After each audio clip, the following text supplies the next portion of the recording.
Hola, buenas noches. Este es mi segundo video. Soy Diana Navarrete y el video se trata de muestreo y tipos de muestreo. En este vamos a tratar 4 tópicos que son de los que les voy a hablar en este momento. Bueno, primero vamos a definir el muestreo aleatorio y no aleatorio.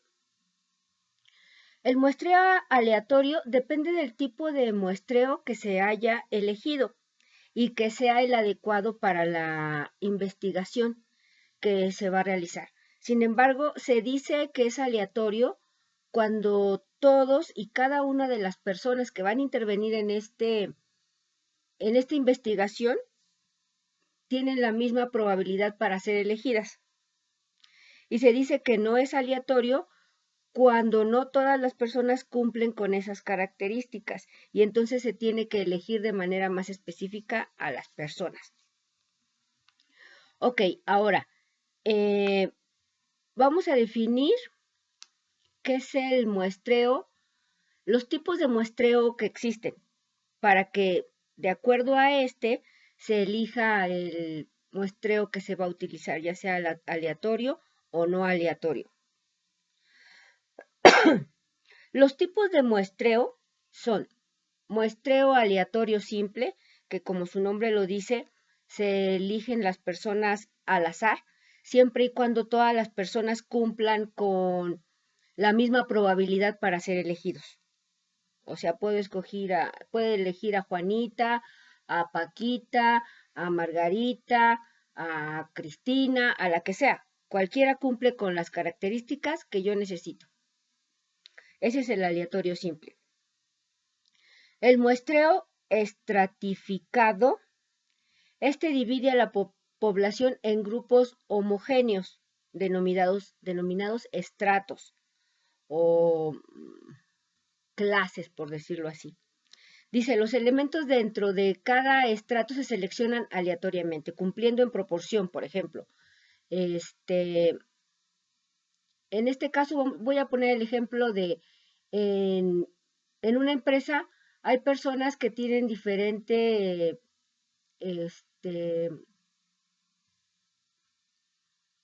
empleo o categoría dentro de su empleo.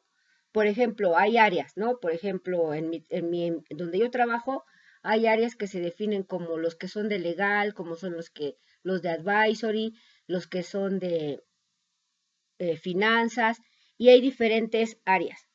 Cada una de esas áreas sería un estrato. Por ejemplo, voy a trabajar con todos los de finanzas, y entonces todos tendrían que caer dentro de ese grupo para poder elegirlos. Es una característica principal para que yo los elija. El muestreo por conglomerado es otro tipo de muestreo. También divide a la población en grupos, pero estos grupos representan a una población. Por ejemplo, hablaba de mi trabajo, y en cada trabajo hay categorías de los empleados, ¿no?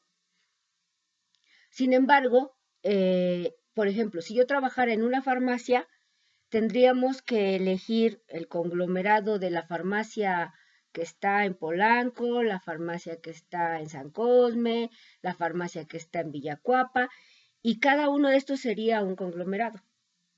Así, de esta manera yo podría elegir a los que están en la farmacia San Pablo en Polanco y que además son cajeras. Ese sería ya un muestreo por conglomerados muy específico. El otro tipo de muestreo es el polietápico.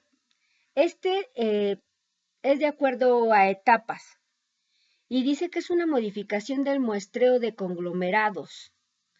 Es decir, o sea, se van efectuando, por ejemplo, primero a los de limpieza, que cumplan con las características. Después a las asistentes, que cumplan con las características. Después a los gerentes. Después a los directivos. Y después a los socios. Y de esta manera, hasta que se cumple con toda la cantidad de gente que va a entrar en la muestra, Entonces es cuando ya se tiene toda la información de acuerdo a, en este caso, por ejemplo, en farmacias, a la sucursal de San Pablo de Polanco. El otro tipo de muestreo es el sistemático. En este se selecciona la población en intervalos uniformes. Por ejemplo, yo tengo la lista y tengo 300 personas de las cuales voy a elegir.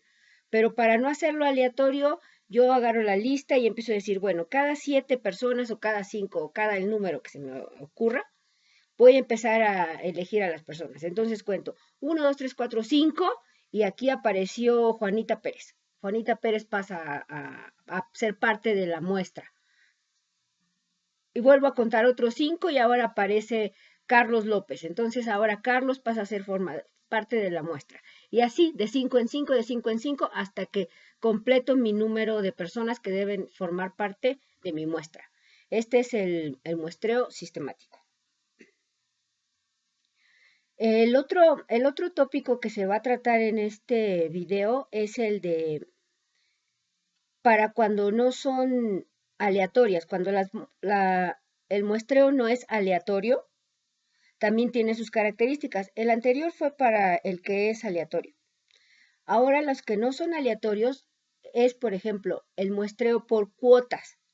Dice que este muestreo consiste en formar grupos de población de acuerdo a ciertas características, tratando de que éstas representen en proporciones semejantes a las que existe de toda la población. Yo lo comparo con lo que se conoce como el concepto de muestra representativa. No sé si estoy en lo correcto o no. Y dice que se utiliza para cuando se hacen como estudios de exploración. Por ejemplo, sacan un producto nuevo y, por ejemplo, gelatinas, y lo dan a conocer a las personas y entonces les regalan probaditas para que, o gelatinas completas, no sé, se me ocurre, para que lo vayan probando y de esa manera poder obtener una opinión sobre lo que se hizo. Ese es el muestreo por cuotas. Bueno, así es como lo entiendo. El muestreo intencionado dice que se basa en la opinión del investigador para construir una muestra de sujetos con características únicas o diferentes. O sea, el investigador va a elegir a todas las personas que tienen un tic en el ojo derecho. Y entonces se pone a buscar a estas personas y ya cuando tiene las 300 que necesita, entonces realiza su estudio. Pero es un muestreo intencionado porque buscó a estas personas específicamente. El muestreo incidental. Dice que este tipo de muestreo es cuando las personas acceden, o sea, es como voluntarios. Por ejemplo, se para a la entrada del metro y les va diciendo, oiga, voy a hacer un estudio, ¿le puedo hacer unas preguntas? Y la persona dice, sí, claro, bueno, pase por aquí y le hago las preguntas. Y entonces así van haciendo el estudio de las personas conforme vayan saliendo. Les hacen las preguntas, ven que sí cumple con las características que se necesitan para el estudio y entonces, ok, puede formar parte de la muestra. Y se sigue. El otro tipo de muestreo se conoce como muestreo por bola de nieve. Este consiste en localizar algunos individuos que tengan algunas características especiales y se utiliza para las personas que tienen difícil acceso, ¿no? Por ejemplo, hablaba de las personas que tienen un tic en el ojo derecho, pero además, pues estas personas no están todas en la ciudad, sino además hay que ir lejos a encontrarlos y ya que encontró a uno le dice esta persona, pero ¿sabe qué? Yo conozco a otra persona que también tiene el tic en el ojo derecho y esta persona vive en tal parte.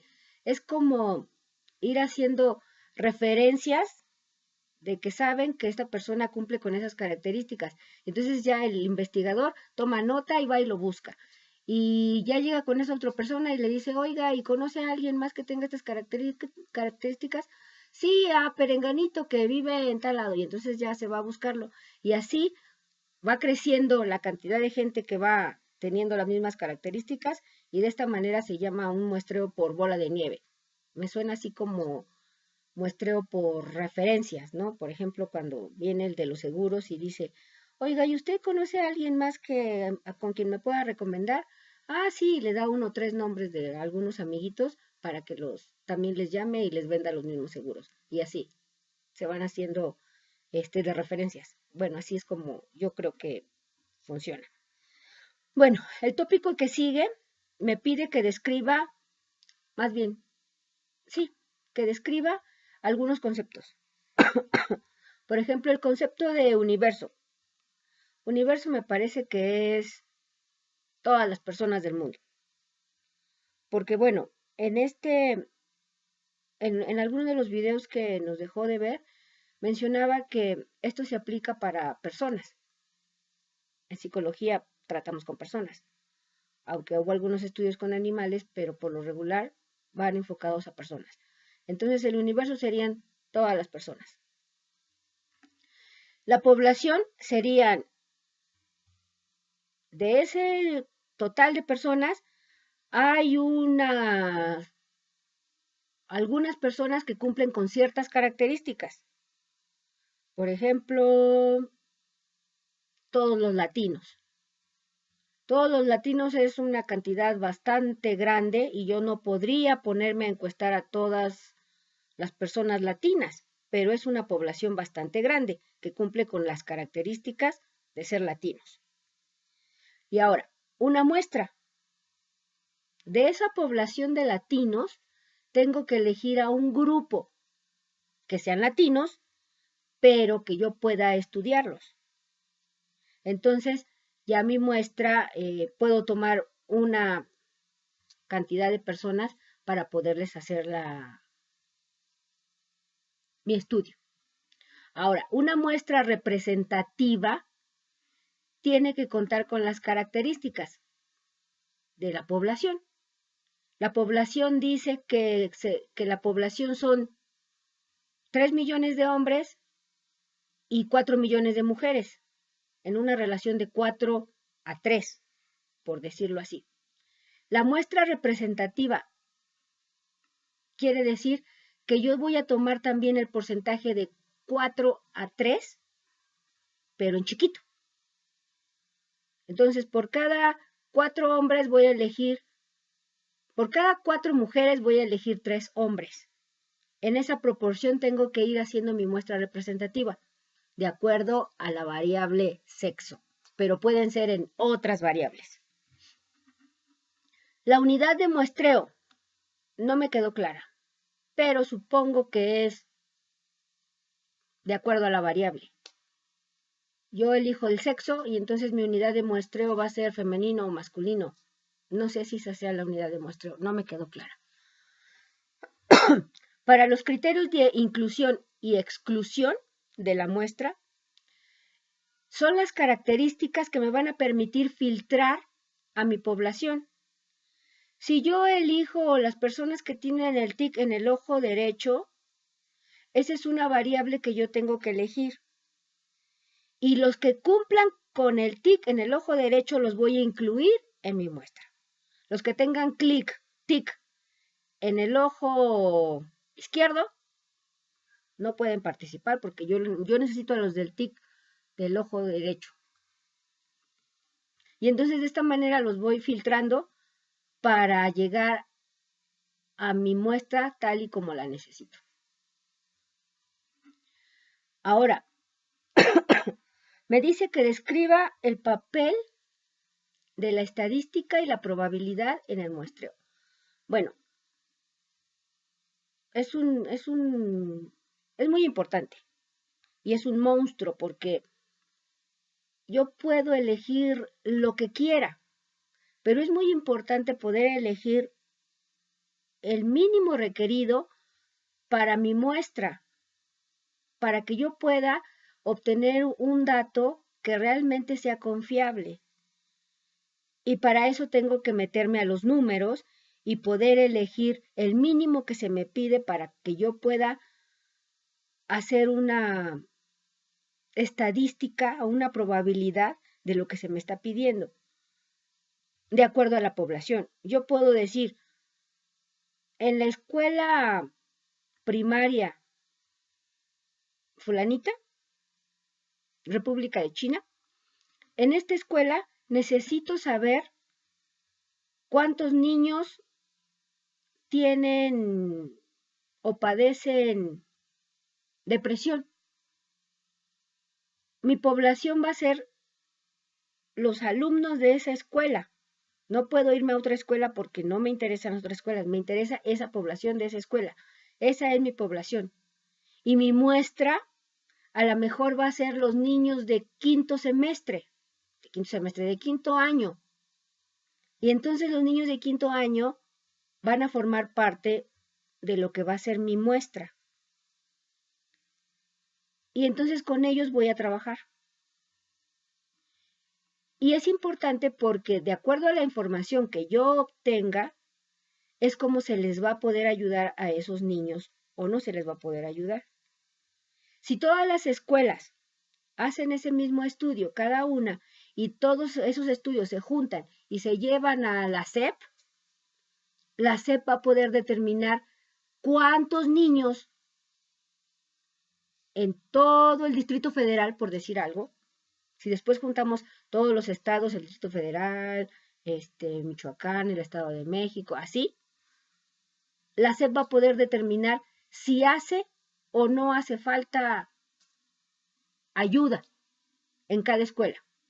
Si nos da un porcentaje pequeño, a lo mejor va a decir, no, pues no es tan significativo. Pero si nuestro estudio es bueno y le decimos que necesitamos esta ayuda, es probable que sí se lleve a cabo la ayuda que se necesita. Entonces, la probabilidad descriptiva es muy importante para que se puedan hacer estudios y que de esta manera, si es un buen estudio, se pueda generalizar hacia la población y se vaya avanzando en el conocimiento de las personas. Bueno, eso es todo por el momento. Muchas gracias.